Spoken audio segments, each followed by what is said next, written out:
तू माँ से मजाक करेगा। कोई 800 वर्ष पुरानी बात है। मध्य प्रदेश में घोघरा नामक गांव गरीबी और तंगी में गुजर बसर करता था। उन दिनों भारत पर विदेशी आक्रमणों के कारण प्रजा बड़ी मुश्किल में थी। हर जगह लोगों के दिलों में दुख, चिंता और गहरी उधेड़ बुन थी। लेकिन घोघरा गांव के लोग जैसे तैसे शांति और खुशी के साथ गुजर बसर कर ही लेते थे। उन्हीं दिनों की बात है। गांव में एक बड़ा बुद्धिमान और प्रतिभा संपन्न किशोर था। उसका नाम था महेश दास भट्ट। वह बहुत हंसोड़ और हाजिर जवाब था। उसकी हास्यपूर्ण बातें और मजाक घोघरा गांव के लोगों का खूब आनंद करती थी। महेश दास खुद ज्यादा नहीं हंसता था, पर धीरे से कोई भी ऐसी चतुराई की ऐसी बात कह देता था कि सुनने वाले हंसते हंसते लोटपोट हो जाते थे। उसकी बातों में छिपा हुआ व्यंग और बड़ी सूझबूझ बड़े कमाल की होती थी। इसलिए वह जिसका मजाक उड़ाता वह शख्स भी द्वेष को भूलकर औरों के साथ खिलखिलाकर हंसने लगता था। यहाँ तक कि अक्सर राह चलते लोग भी महेश दास की कोई चतुराई की बात सुनकर हंसते हंसते लोटपोट हो जाते थे। महेश दास के बारे में आसपास के गांवों में भी कहा जाता था कि वह पत्थरों को भी हंसा सकता है। एक बार की बात है, बालक महेश दास जंगल में घूमता हुआ माँ दुर्गा के एक प्राचीन मंदिर में गया। उस मंदिर की मान्यता थी और लोग दूर दूर से वहां माँ दुर्गा का दर्शन करने आया करते थे। महेश दास भीतर गया तो माँ दुर्गा की अद्भुत मूर्ति देखकर मुग्ध रह गया। माँ के मुखमंडल से प्रकाश फूट रहा था। बालक महेश दास की मानो समाधि लग गई।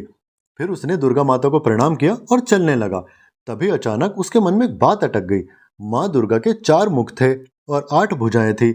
इसी पर उसका ध्यान गया और अगले ही पल उसकी बड़े जोर से हंसी छूट गई। ये देखकर माँ दुर्गा को बड़ा कौतुक हुआ। वे उसी समय एक वृद्ध स्त्री के रूप में प्रकट हुई और बालक महेश दास से बोली, ए बालक, तू हंसता क्यों है? पूजा करने आया है या हंसने? बालक महेश दास फिर हंसते हुए बोला, क्षमा करें काकी, एक बात याद आ गई थी इसलिए हंस रहा हूँ। कौन सी बात, बता तो भला, वृद्धा के रूप में माँ दुर्गा ने पूछा। इस पर बालक महेश दास ने हंसते हंसते जवाब दिया, काकी माँ, मेरी तो सिर्फ एक ही नाक है। जब जुकाम हो जाता है तो मुझे बड़ी मुसीबत आती है, पर माता रानी के तो 4 मुख हैं और भुजाएं भी 8 हैं। तो जब माता रानी को जुकाम हो जाता होगा तो उनको तो और भी ज्यादा मुसीबत आ जाती होगी। महेश दास की बात पूरी होने से पहले ही वृद्ध स्त्री खिलखिलाकर हंस पड़ी और बोली, जा पगले, तूने तो माँ को भी हंसा दिया। बालक की अबोध मासूमियत देखकर वृद्ध स्त्री माँ दुर्गा के वास्तविक रूप में आ गई। उन्हें देखकर पहले तो बालक घबरा गया, फिर बाद में प्रणाम कर घुटनों पर बैठ गया। फिर माँ दुर्गा ने हंसते हुए उससे कहा, मुझे सदियों बाद किसी ने हंसाया है, पर आज मैं समझ गई हूँ कि तुझ में हास्य की एक बड़ी अनोखी सिद्धि है। जा, अपनी इसी सूझबूझ और हास्य के बल पर तू बहुत नाम कमाएगा और बड़े बड़े काम करेगा। पर एक बात याद रख, अपनी इस हास्य वृत्ति का किसी को दुख देने के लिए प्रयोग मत करना। सबको हंसाना और दूसरों की भलाई के लिए काम करना। तू भारत के आने वाले एक बड़े राजा अकबर के दरबार में जाएगा, वहीं तेरी प्रतिभा का पूरा सम्मान होगा और तुझे भारत के सबसे बड़े हास्य कलाकार बीरबल के नाम से जाना जाएगा। मेरे आशीर्वाद से तेरा ऐसा ओहदा होगा कि उस राज्य के राजा से ज्यादा तेरी प्रसिद्धि होगी। अब अबोध बालक माँ का वरदान क्या समझे। बालक ने कहा, ठीक है माता, यदि आप मुझ पर प्रसन्न हैं तो बताओ, आपकी दृष्टि में मेरी कितनी कीमत है? माँ दुर्गा ने कहा, पुत्र, तू तो लाखों करोड़ों में एक है।